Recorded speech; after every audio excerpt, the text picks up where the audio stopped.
নমস্কার বন্ধুরা, মোয়ের হেসেলে আপনাদের সবাইকে স্বাগত। আজকের রেসিপি মিল্ক কেক। তো মিল্ক কেক বানানোর জন্য আমি প্রথমে দুধ নিয়ে নেব। একটা কড়াই বসিয়ে নিয়েছি গ্যাসে, তাতে একটু জল দিয়েছি যাতে ধরে না যায়। এবার 1 লিটার দুধ দিয়ে দেবো। দুধটা আমি আগে বয়েল করে রেখেছি, এমনি একেবারে কাঁচা দুধও দেওয়া যায়। এবার দুধটাকে ফুটতে দেব।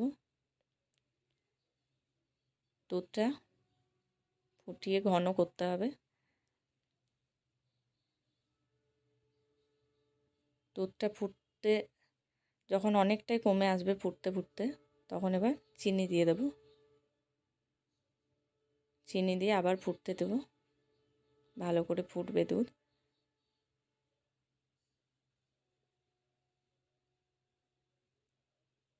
আর মাঝে মধ্যে নাড়িয়ে নিতে হবে যাতে ধরে না যায় তলায়। এবার লেবুর রস দিয়ে দেব। এই লেবুর রসটাকে আমি জলের সাথে মিশিয়ে রেখেছিলাম। এখানে খুব সাবধানে দিতে হবে লেবুর রসটা, পরিমাণটা খুব খেয়াল রাখতে হবে যাতে দুধটা ছানা কেটে না যায়। দুধ ছানা কেটে গেলে কিন্তু পুরো রেসিপিটাই নষ্ট হয়ে যাবে। এমনভাবে দিতে হবে যাতে দুধটা থেকে একটু দানা দানা হয়, ছানা না কেটে যায় পুরো দুধটা। এবার আবার ফোটাতে হবে রস দিয়ে, এটাকে ঘন করতে হবে।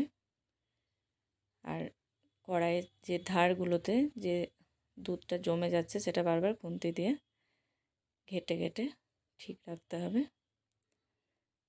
এখন অনেকটা দুধ ঘন হয়ে এসছে।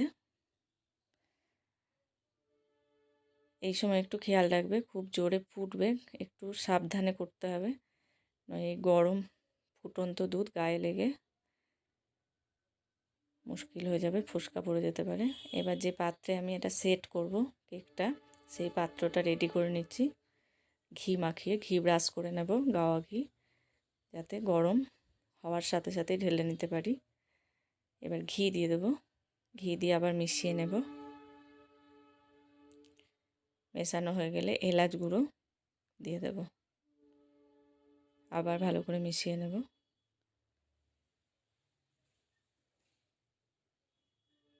এবার আরও একটু ফুটাবো। দেখুন চিনির যে ধারগুলোতে চিনি দিয়েছিলাম যে ক্যারামেল হতে লেগেছে, এই পর্যায়ে আমি এটা ঢেলে নেব। যে পাত্রটা রেডি করে রেখেছিলাম, আমি এরকম পাত্র নিয়েছি, যেরকম খুশি পাত্রে সেট করে নিতে হবে। এবার একটা চাপা দিয়ে দিতে হবে।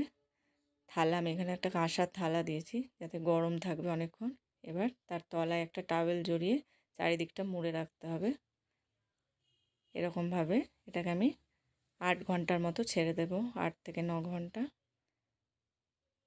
হয়ে গেছে। এবার খুলে দেখব, দেখুন এটা সেট হয়ে গেছে।